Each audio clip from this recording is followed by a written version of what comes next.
Jurgensen, this is our outlook. April 2019, I call it peering over the ramparts, as in watching the bombs explode. These are interesting times. Let's go. We all know the US stock market suffered another of its periodic mini crashes last December. This one was nasty and took the market down from top to bottom almost 20%. I mean, it was short-lived. You can say it was a computer mistake, which it was in a sense, but it was a computer mistake in a context of fundamental markets that are disoriented. So maybe the computers were wrong in some short-term trading sense, but they were picking up concerns, right? And what was going on, of course, is that there's Mr. Trump and Central Bank Chairman Powell snarling at each other, each trying to manipulate interest rates for their own purposes until first they triggered a computer sell-off, and then Trump sent his guy in on December 24th to the crash protection team so they could manipulate the stock market back up. After 40 years doing this stuff, I have to tell you, the stock market has always been a spectator sport, but now especially, it's an exciting time. I mean, it's really silly. Beginning with Trump's election, the Federal Reserve Board decided to drastically hike interest rates. That it's amazing the stock market rose in the face of that, and it did until it didn't anymore. And then everybody was shocked when 2 years of higher interest rates actually had an effect.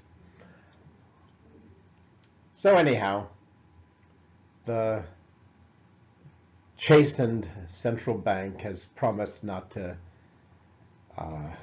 be idiotic in the coming year, but we'll see if that's enough, because they moved interest rates substantially above levels prevailing during the Obama administration, and it was going to have an effect, and it did. It's really remarkable that the stock market's as high as it is.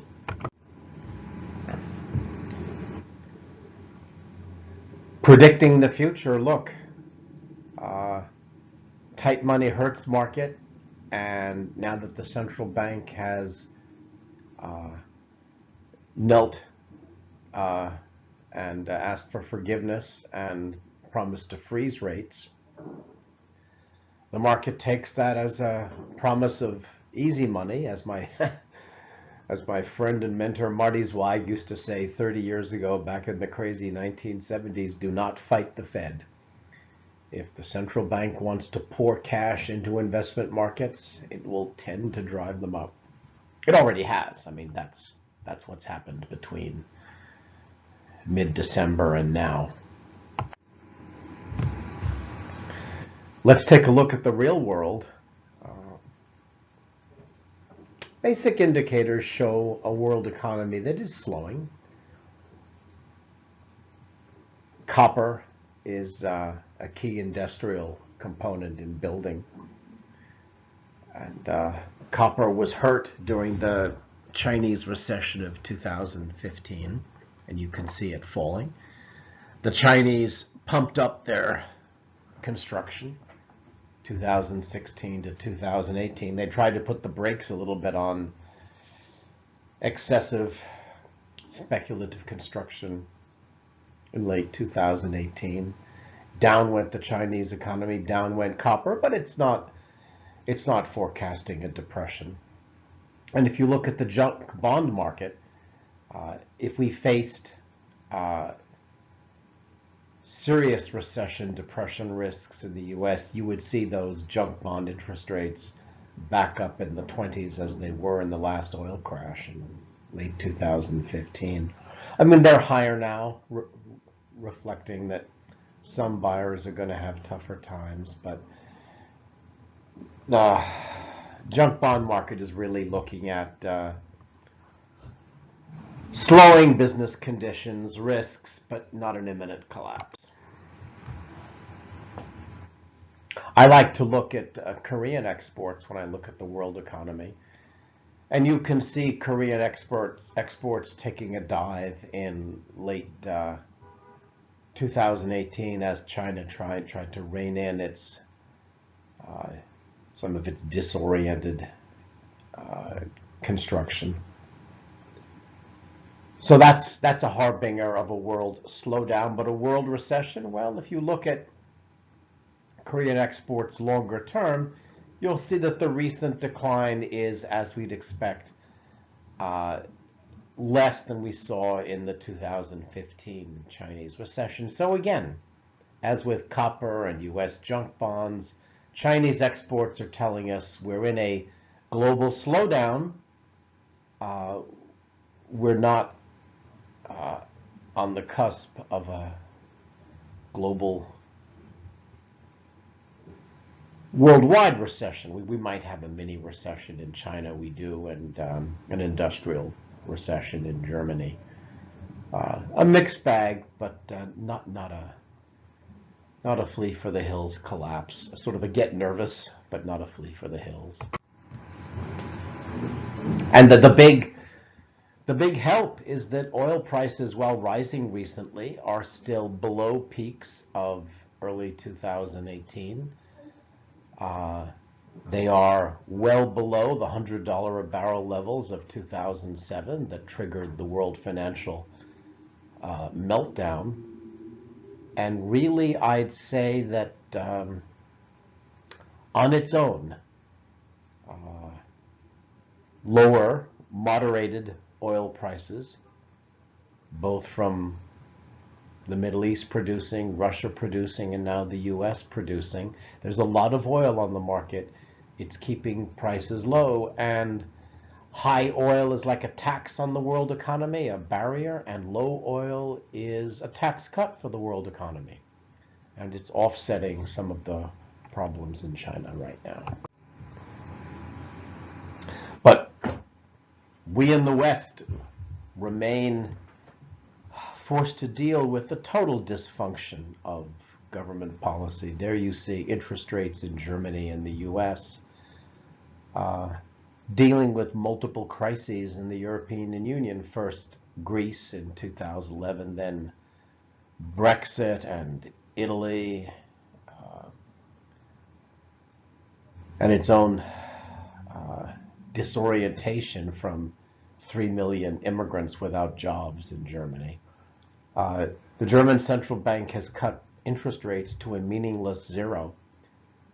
It's caused yield curve distortions in the US, incorrect signals for financial modeling. I mean, financial modeling uses interest rates as a key input, and when governments are rendering interest rates meaningless, I hate to tell the quants, but your financial models are meaningless. So we have to go now on a lot of judgment, a lot of years of experience, hedging, looking for opportunities, worrying about risks. If European Union interest rates are zero, essential world financial models aren't going to work, period. We got to deal with it, and we will. One help for the US as part of the meltdown in December is that in our stock market, speculators' margin debt has moved back to its 3-year moving average, as it did in late 2015. That usually provides something of a base. Liquidating margin debt sort of takes a little risk out of the market. We haven't gotten down to an 8-year moving average. We haven't eliminated all the cyclical risks of excess speculation, maybe about half of it. So that's put us on a better footing for 2019. Hasn't eliminated risks, but it's certainly one key factor that supported the market going back up. And of course, here's our hopeless Congress. I happen to believe that the political risks in the US are astounding. The hatred among political sectors and the increasing use of the U.S. legal system to attack and destroy your opponents. It's Kafkaesque. It's the dark show trials of the Eastern Communist Bloc of Beria and Stalin. We increasingly don't have the sort of legal system we would expect in a Western liberal democracy. We have an instrument of war. And where that goes, nobody knows, but it's a sad sight. And if there's anything that makes me worry, it's that the liberal tradition of the West, which is a wonderful thing, and I mean the small liberal tradition of law and individual rights and moderated government, is falling apart. Difficult to deal with, but we have to, right? So there we are. The mini crash of December wasn't the end of the world, but it was a warning. There is too much debt world around. The European Union is completely distorted. Short term, the mini crash in December liquidated a lot of margin debt in the U.S. stock market, and it allowed the U.S. stock market to snap back when the Federal Reserve begged for forgiveness over its mistaken tight interest rate policy. But really, we have to keep reassessing. Maybe the snapback was very likely, and it was. Going forward, we have the basis for what would normally be a sustained maybe 5, 7, 8% yearly gain in asset prices in the US, but there's a lot that could go wrong. So we have to be careful, as usual. So thanks. That's where we are in April of 2019. And I look forward to talking to each of you personally.